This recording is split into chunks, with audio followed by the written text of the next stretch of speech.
I'm Eitan Stern. I'm the director and founder of a company called Legalese. And what we are is what I call a creative legal agency. Essentially, we offer commercial, intellectual property and regulation and compliance legal services to creative industry, music industry, and tech companies. You know, we started off offering commercial services to creative industry, and as our skill set has grown and our client base has grown, so have our service offerings. So it's been a very natural sort of progression. What's my background? My background was I was a law student that was involved in music industry and had a couple of tech companies that I ran nicely into the ground. And you know, I did my articles and worked as a commercial lawyer in a commercial firm, a really nice boutique firm. And one day I had the idea to try and offer legal services to creatives and musicians, which felt a lot more natural for me. And that was the birth of Legalese, and it's now 3 years later. We look after a lot of clients in the music industry from all sides of the industry, musicians to promoters, to festival owners, to record companies, and then creative industry, you know, everyone from artists to creative agencies to basically anyone that's got an idea that wants to try and make it work. Who are we? Why are we different to other lawyers? Is that we fitted a bit of a niche of something that lawyers didn't do and didn't want to do. First of all, we were serving clients that couldn't afford to pay the big fees, so we took a lot less profit, which has served us well. And secondly, we offer legal services in a bit more of a dynamic, interactive way than traditionally lawyers would do. Our pricing model is different, and we're industry specific, so we understand the tech industry and creative industry. We're not coming in from the outside, and we don't wear suits.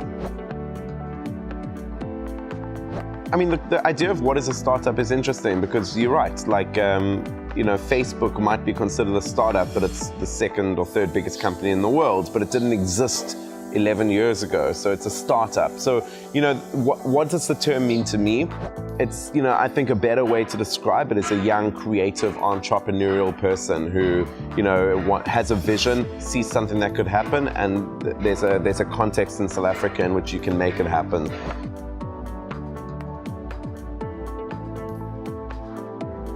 Businesses are no different to relationships. So, you know, instead of thinking about the three big things, let's think about the three relationships that your business has. Number one, and very important, is the internal relationship.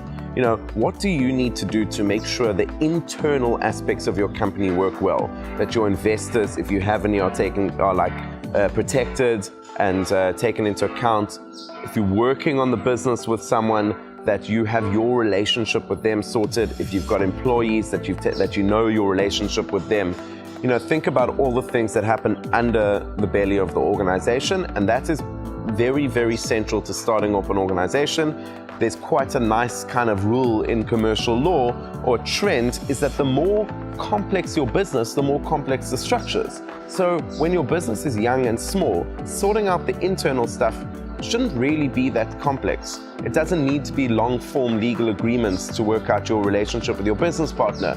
It needs to be a conversation that's put down on a piece of paper. The next relationship to manage is the external one, and that's the one with your suppliers, your clients, and your partners. So you need to think about anyone that your business is working with. You got to ask the same questions. What is the relationship that we have with them? How's it going to work? How does payment work? Who owns what we create? What happens if someone cancels the relationship and wants to terminate? Thinking of these very simple rules in a relationship for your external parties is imperative. And once you start to think of it in just the same as, you know, your relationship with anyone in your life, your family, your friends, your boyfriend, your girlfriend, where in all our relationships we make rules and we have conversations, and in business it's no different. You just can't ignore it. You need to have those conversations and figure out the rules. And so by managing the external relationships of your business, you're going to put your business, you're going to, you know, create sustainable relationships, which is going to lead to a long-standing business. And then the third relationship is probably one with the country, with your society at large, with the government, with the law. And and then you got to look at where does your business fit in terms of the grander South Africa. So are there laws that affect your business that you need to know about? If you've got consumers, what does the Consumer Protection Act say? If you're dealing in payment systems, what are the laws that affect, what laws do the Reserve Bank or the Financial Service Board have regarding your business? It's also your structure. Are you going to set up as a PTY? Are you going to stay as a sole proprietor? That's your tax that you got to pay. And you got to think about where your business fits into the world, at the country at large. So maybe think of it in terms of you building a house. You got to find a piece of land to put it on, and make sure that you're building correctly. That's your relationship with the country. You got to make sure that the outside of your house looks good, and that your wall outside doesn't upset your neighbors, and that's your external relationship. And then you got to make sure that the family that live in the home are all getting along well. And the truth is, business isn't really much more complex than that. And anyone who tells you it is, gets a little more complex, but the same principles still apply. What's the best way to go about it? So there's a lot of people that are trying to do different things to try to disrupt the legal industry, and there's fantastic products out there. There's a big focus at the moment on legal tech, of automating legal services. It is a solution for some. It's not my solution, and it's a solution which I think, like all tech, it's got a hell of a big use, but it's got limitations as well, because you could probably say with contracts, you could automate contracts to get them, say, 80% right. But what I know as a lawyer is that, firstly, when things go wrong, they're not going wrong in the 80% that's automated. They're going wrong in the specifics. The devil is in the detail. Number two, my experience is that people are not coming to lawyers to tell them the law. I very rarely ever whip out, my textbooks and start looking through the law. While we do it, and we do research notes for people, most of the time what people want is they want good advice, they want a helping hand to go through things, and they want to lay out, they want to understand the greater context of what they're doing. My advice in starting a business is get a lawyer on board earlier, sooner rather than later.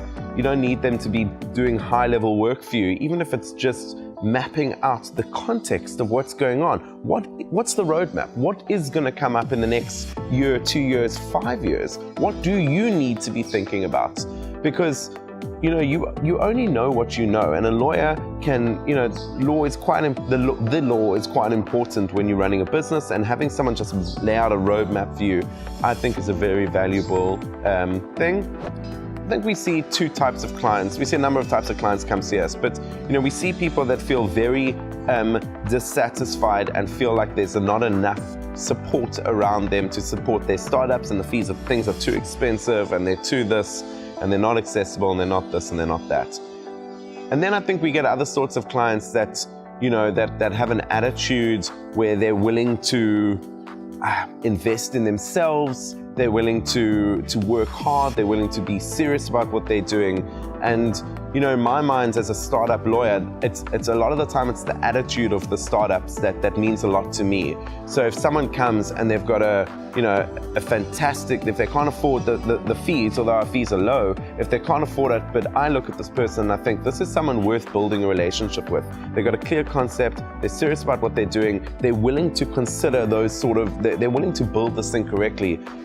I'm willing to invest. I'm willing to reduce our fees, payment plans, do what I can do to make to help their business. What I'm saying is there's conviction in what we're doing, and I think that for myself and for other lawyers, we're willing to meet people halfway. So if they can't afford the fees but they've got a good attitude, I'm definitely willing to meet them halfway, or go more than halfway if I believe in them. And that's very different from seeing clients that walk in and are dissatisfied and aren't taking it seriously, and the rest of the sort of thing that people that fly by nights do. If building a startup was easy, everyone would do it. But it's not easy, and you got to put in the hours, just like any business, just like I had to do, just like the startup school guys have to do, just like the owners of Investec had to do. And there's a direct correlation between hard work and success. And fitting all the pieces, fitting in all the pieces is important, but you can only do that if you're willing to work hard and have a good attitude around it.